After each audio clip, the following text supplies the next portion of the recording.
ইসলাম নিয়ে ষড়যন্ত্র। মুসলমান যদি একবার চেতে, খোদার কসম মানচিত্র গায়েব হয়ে যাবো গা।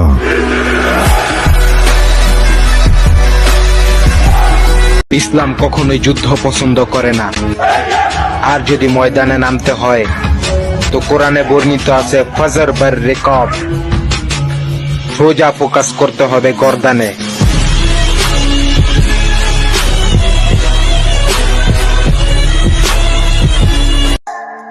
আমরা আগে মুসলিম, পরে বাঙালি।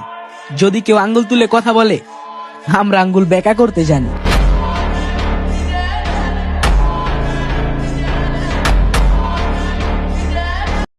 वो संग गिरा जो हायल है, रास्ते से हटाकर दम लेंगे। हम राह वफा के रहरू है, मंजिल ही पिजा कर दम लेंगे। ये बात आया है दुनिया पर, हम फूल भी है तलवार भी है, या बज़्म में जहां महकाएंगे या खून में नहा कर दम लेंगे।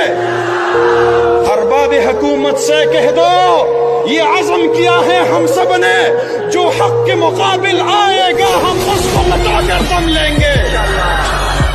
আমি কখনো হারি না, আমি হয় জিতি নয় শিখি, এরকম একটা অ্যাটিটিউড রাখবেন যে শিখতে আমাকে হবেই। তোমার পরিচয় আগে তুমি মুসলিম, তারপরে তুমি বাঙালি। মনে রেখো, তোমার শরীরে বইছে খালিদ বিন ওয়ালিদের রক্ত। আল্লাহু আকবার বলে একটা চিৎকার দাও। তোমার চিৎকারের আওয়াজে ইসকনের মতো সন্ত্রাসী সংগঠন বাংলাদেশ থেকে তুলার মতো উড়ে যাবে।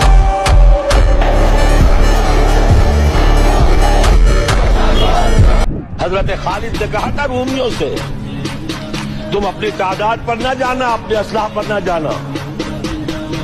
जान लो तुम्हारा मुकाबला आज उस कौम से है जिसे मौत उतनी ही अजीज है जितनी तुम्हें जिंदगी अजीज है।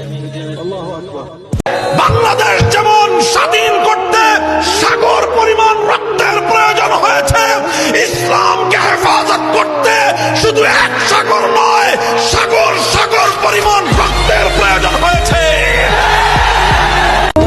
कोई कहेगा कि ताकत काफी नहीं तो कहेंगे कि ईमान ताकत है, जो कहेगा कि अक्ल काफी नहीं तो कहेंगे कि कोशिश काफी है, जो कहेगा कि तुम्हारी जिंदगी काफी नहीं तो कहेंगे कि तारीख काफी है।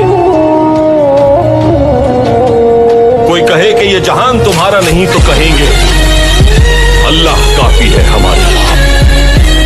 শারীরিক মানসিক দুই দিক থেকেই শক্তিশালী হওয়ার চেষ্টা করে, কারণ ইসলামের সুন্নত এটা নয় যে আমি গিয়ে মাইর খাবো। জিহাদের মানে সাহাবীরা কখনো এই উদ্দেশ্যে যান নাই যে গেছি আমাকে মারো আমি শহীদ হয়ে যাবো, এইভাবে যান নাই তারা কখনো, কারণ গিয়েছেন এই উদ্দেশ্যে যে আমি কাফেরের পর্দা ঢুকাই দিব। আপনি মুসলিম, জিহাদ আপনার জন্য ফরজ। হাজারবার রিকব, ফোকাস করতে হইব সোজা গর্দানে। তুমি